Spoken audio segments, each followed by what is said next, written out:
Hello, welcome to the 1 Year with the Ramchal series. And now we arrived at the portion of Lech Lecha that is in the first book of Bereshit. And here I'm going to share you some interesting ideas through the idea of Ramchal. So, ויאמר השם אל אברהם, לך לך מארצך וממולדתך מבית אביך אל הארץ אשר אראך. Now God said unto Abraham, get thee out of the country and from the kindred and out of the father's house into the land that I will show there. This is the quoting from the Torah. Abraham had to leave Haran, where his father Terah passed away. This was this time that he left. So the divine didn't reveal in advance where he should go. Rather, this was part of a challenge and uncertainty where he needed to go. So Abraham arrived basically from an idolatrous environment where everyone around him followed that practice. So he would later transform some individuals, that was his duty, and nations into monotheism.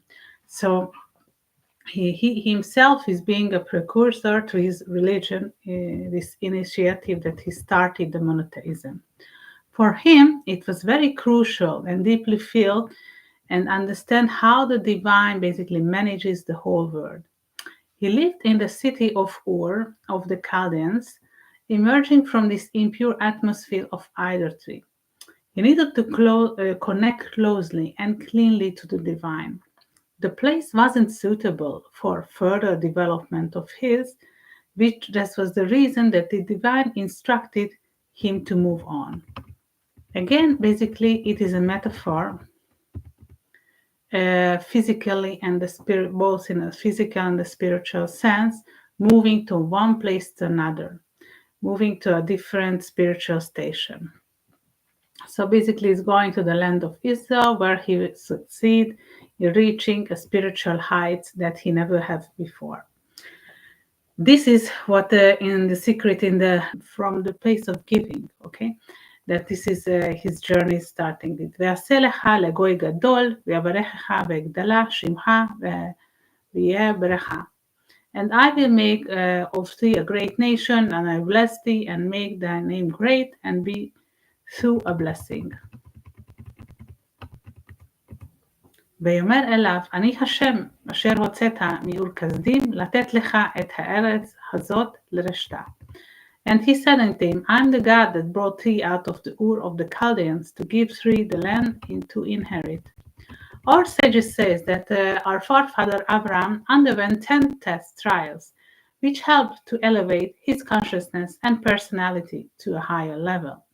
Let's understand this first trial that he's undergoing and what is about.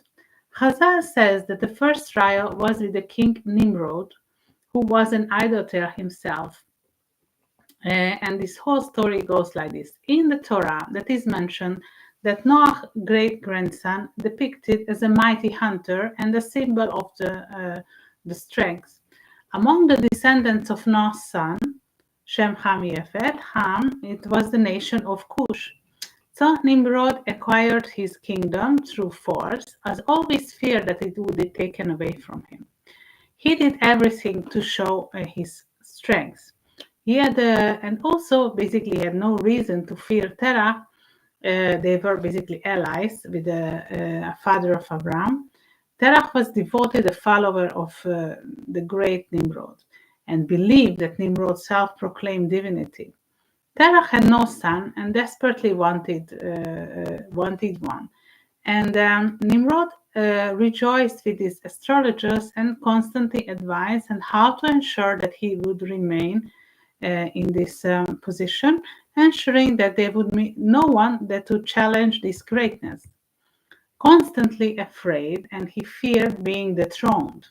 So his astrologers saw in the stars that on a certain date a child would be born who could pose a threat. And they decided to kill all the male infants born around that time. Nimrod never thought that his most loyal servant, Terah, at the age of 70, would become a father. But it happened, so it was also kind of a miracle.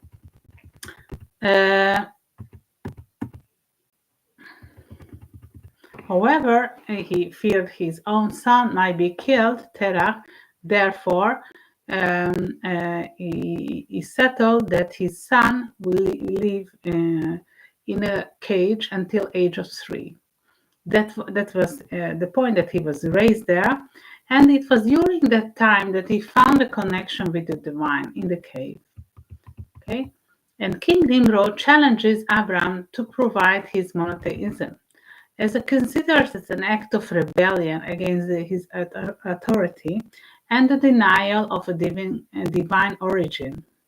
Okay, so because he is thinking that he in his kingship, this is his above all the people.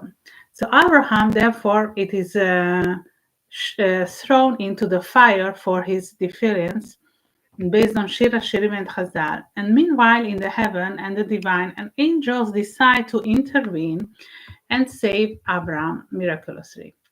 And he doesn't burn. So therefore he sees this younger brother Haran, all this action, and also decides to try by his own. But of course, this miracle doesn't happen for him, and his fate is not as unweaving, so he perishes in the fire. So what we can see here, that the divine intervention saves Abraham. There were other 10 tests that he is undergoing. First was, this is the test with the fire, and then second, God tells him to leave his homeland, be a stranger in the land of Canaan. Immediately after his arrival in the promised land, he encounters a famine. The Egyptians seize his beloved wife Sarah and bring her to Pharaoh. And then he had another one. He faces incredible odds in battle of the four and the 5 kings. He is told by God that his children will be strangers in the strange land. This is about an exile. God tells him to circumcise himself at the advanced age. And the king Gerar captures Sarah and take him for himself. God tells him to send away Hagar and her son Ishmael. And then the last one, and then when Abraham is told by the Hashem to sacrifice his dear son Yitzhak on the altar. This was the last one. So this connection between the divine leading Abraham out of Ur, the Chaldeans, and giving to the Holy Land to the Jews is linked to a global tikkun. That correction that the world needs to undergo. First comes this judgment, the gvura, and purification, and we reach chesed. What happens if there is too little or too much of something? Neither one is good. A true harmony and the balanced situation are favorable, so one should ask for amount that serves our best development. If there's too little water, there is a drought. For example, if there's too much water, there is a flood. Neither one is good. The ideal situation is when the river flows steadily within its own bed. So King Nimrod wanted to spiritually overcome Abraham, whose attribute was Hesed, represented by this fire associated with this Sephirah of judgment, of Gura. In reality, this din, judgment, Gura, was transformed by Abraham. This was his tikkun, his correction. When Hesed, the attribute of giving, prevails, then Kedusha, holiness, can settle the Jewish people in the Holy Land. It was the Gvura judgment that prevented the Jewish people from living in the Holy Land. The unity of harmony must occur for this to be realized. And then we have another idea here. וישא לוט את עיניו ויראה את כל כיכר הירדן, כי כולם משקה לפני שחט השם את סדום ואת עמורה, כגן השם בארץ מצרים, בואכה צור. Shvelemet, okay. And Lot lifted up his eyes and beheld all the plain of the Jordan. This was well watered everywhere before God destroys Sodom and Gomorrah, like the garden of Hashem, like the land of Egypt, through goes into Zoar. ויבחר לו לוט את כל כיכר הירדן, וייסע לוט מקדם, ויפרדו איש מעל אחיו. So Lot chose him all the plain of the Jordan, and Lot journeyed east, and they separated themselves, the one from the other. The section is about the disagreement between Abraham and Lot, shepherds, on how to separate their flocks from each other. For them, Sodom and Gomorrah were really a beautiful landscapes at that time, and the divine showed even to the wicked people how beautiful life is, and of course, they also took advantage of these pleasures. A person living for the present looks at the current pleasures, while another looks at the rewards of the coming world. Do we desire the present pleasures or the last minimum of these 120 years, or the infinite rewards for the future world? This is the question. The expression Kegan Hashem, like the garden of the divine, refers to the world to come here, and the wicked or a selfish person will not be interested in the future and its consequences.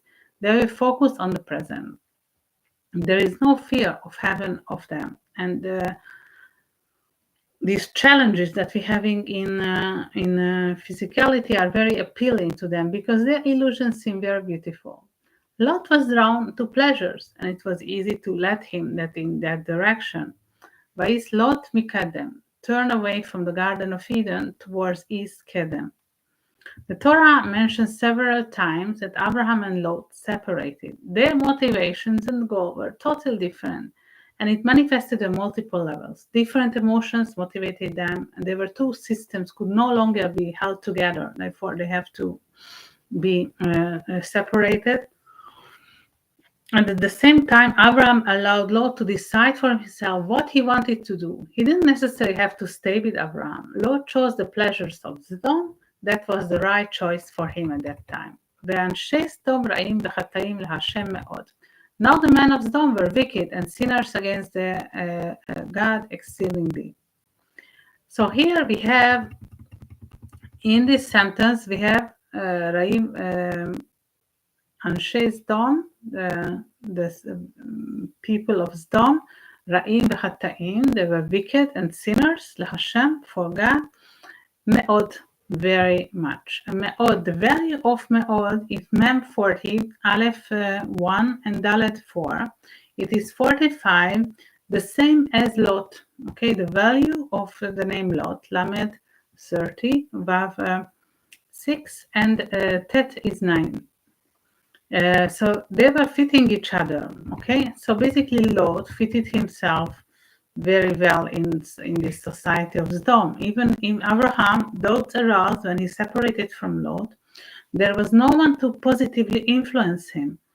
The divine revelation to Abraham only occurred after he separated from Lot, which is also wasn't by chance. As long as there is some negative energy, Hesed, kindness cannot prevail. והשם אמר אל אברהם, אחרי היפרד לוט מאמו.